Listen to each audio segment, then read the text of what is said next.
जय माता दी दोस्तों, स्वागत है आप सभी का एक बार फिर से।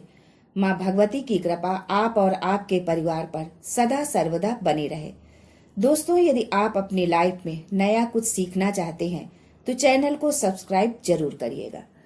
दोस्तों, हिंदू मान्यताओं के अनुसार किसी भी शुभ कार्य से पहले या पूजा पाठ के दौरान पान के पत्ते का प्रयोग किया जाता है। स्कंद पुराण के मुताबिक देवताओं द्वारा समुद्र मंथन के समय पान के पत्ते का प्रयोग किया गया था। यही वजह है कि पूजा पाठ में पान के पत्ते के इस्तेमाल का विशेष महत्व है। दोस्तों, आज मैं आपको पान के पत्ते के ऐसे कुछ उपाय बताऊंगी जिन्हें अपनाकर आप जीवन में धन, सुख, समृद्धि, सफलता, उन्नति और शांति प्राप्त कर सकते हैं।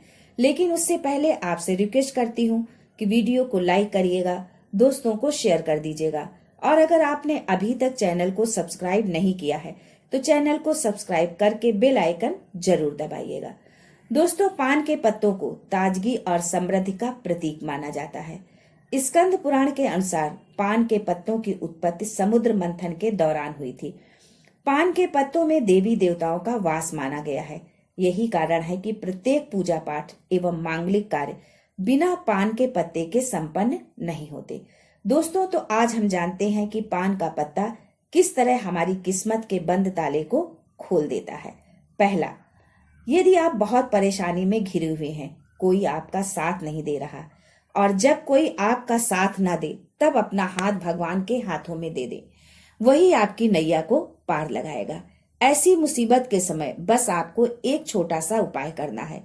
मंगलवार या शनिवार के दिन पान का एक बीड़ा संकट मोचन को अर्पित करना है। बीड़ा अर्पित करने का अर्थ ये है कि अब से हनुमान जी आपका बीड़ा उठाएंगे। आपकी जिम्मेदारी अब उनकी है। लेकिन ये जो बीड़ा आप चढ़ाएंगे ये कुछ विशेष होगा, थोड़ा कठिन है पर लाभ 100% मिलेगा आपको। तेल, बेसन और उड़द के आटे से हनुमान जी की मूर्ति की प्राण प्रतिष्ठा करें। तेल और घी का दीपक जलाएं, विधि विधान से पूजन करें। पुआ, गुड़, चना, लड्डू का भोग लगाएं। इसके बाद 27 पान के पत्ते तथा गुलकंद, सौंफ आदि मुख शुद्धि की चीजें लेकर इनका बीड़ा बनाकर हनुमान जी को अर्पित करें। ध्यान रखें, जब ये पान बनवाएं तो इसमें केवल 5 चीजें डलवाएं: कत्था, गुलकंद, सौंफ, खोपरे का बूरा और सुमन कतरी। इसके अलावा और कुछ न डलवाएं। चूना और सुपारी तो भूलकर भी न डलवाएं।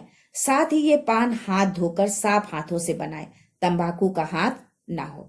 विधि विधान से पूजन करने के बाद ये पान हनुमान जी को अर्पित कर दे और साथ ही प्रार्थना करते हुए कहें कि हे हनुमान जी, हे संकट मोचन, आपको ये मीठा रस भरा पान अर्पण कर रही हूँ या कर रहा हूँ। इस मीठे पान की तरह आप मेरा जीवन भी रसीला कर दीजिए, मिठास से भर दीजिए। हनुमान जी की कृपा से कुछ ही दिन में आपकी सभी समस्या खत्म हो जाएगी। दूसरा उपाय, शायद ये बहुत कम लोग जानते होंगे कि पान खाने से पाप होता है, लेकिन वही तांबूल यदि आप दान करते हैं तो आपको समस्त पापों से छुटकारा मिल जाता है। तीसरा उपाय, यदि किसी को नजर लगी हो या किसी तरह की नकारात्मक शक्तियों का प्रभाव हो तो नजर लगे व्यक्ति को पान में गुलाब की 7 पंखुड़ियां रखकर खिला दे। नजर दोष समाप्त हो जाएगा, क्योंकि पान निगेटिविटी को दूर करने वाला होता है और सकारात्मक पॉजिटिविटी एनर्जी को बढ़ाने वाला माना जाता है।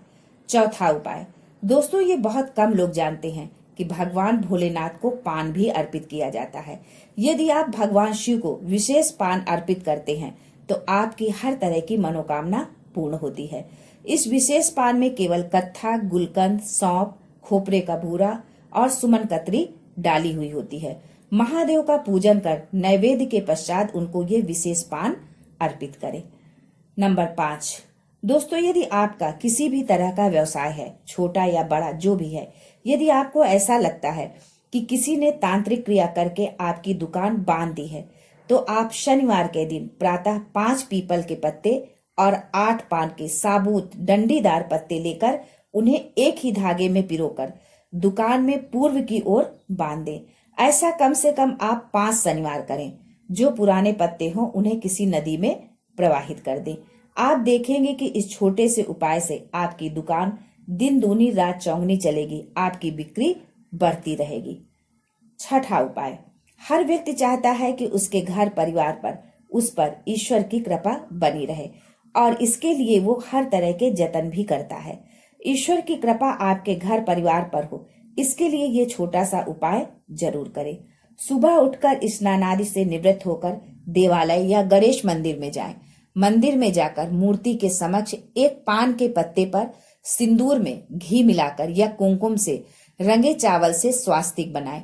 अब उस पर कलावे यानी मौली में एक सुपारी लपेटकर रख दें। इस सुपारी की विधि विधान से पूजा करें। विघ्न विनाशक आपके जीवन के संपूर्ण विघ्नों को दूर कर देंगे। ये सुपारी गणेश जी का स्वरूप मानी जाती है। मंदिर नहीं जा सकते तो ये उपाय आप घर पर भी कर सकते हैं। सातवां उपाय, यदि बहुत दिनों से आपका कोई काम रुका है, पूरा नहीं हो रहा है, तो इसके लिए आप रविवार को एक पान का पत्ता लेकर घर से बाहर निकलेंगे तो आपके रुके हुए सभी कार्य संपन्न होना शुरू हो जाएंगे। आठवां उपाय, ये टोटका विवाह हेतु है। यदि बार बार आपकी शादी टूट रही है, लड़का या लड़की वाले किसी न किसी कारण से रिश्ते से मना कर देते हैं, तो ये टोटका आपके लिए ही है। तांबूल यानी पान के पत्ते की जड़ को घिसकर तिलक लगाएं। ऐसा करने से विवाह हेतु देखने आए लोग आप पर मोहित हो जाएंगे और आपका संबंध पक्का हो जाएगा। नवा उपाय, चाहे कितना भी धन वैभव हो, पर सभी को सुख समृद्धि की चाहत होती है। सुख समृद्धि चिरकाल तक बनी रहे, इसके लिए घर के प्रत्येक सदस्य को राम मंदिर में दशहरे के दिन देशी घी में भिगोई हुई 2 लौंग, 1 बताशा और 1 पान का पत्ता अवश्य चढ़ाना चाहिए। इससे घर में सुख समृद्धि बढ़ती है तथा हर तरह के कष्ट दूर हो जाते हैं। 10वां उपाय, ये उपाय हमारी बहनों के लिए है। यदि पति प्रेम नहीं करता, घर की जिम्मेदारी नहीं उठाता, बच्चों का ख्याल नहीं रखता है, तो ये उपाय बहुत ही कारगर साबित होगा आपके लिए। किसी भी महीने के शुक्ल पक्ष के प्रारंभ में 1 पान का पत्ता ले लीजिए, उस पर चंदन और केसर का पाउडर मिलाकर रखें। फिर माँ दुर्गा के सामने बैठकर 43 दिन तक चंडी स्तोत्र का पाठ करें।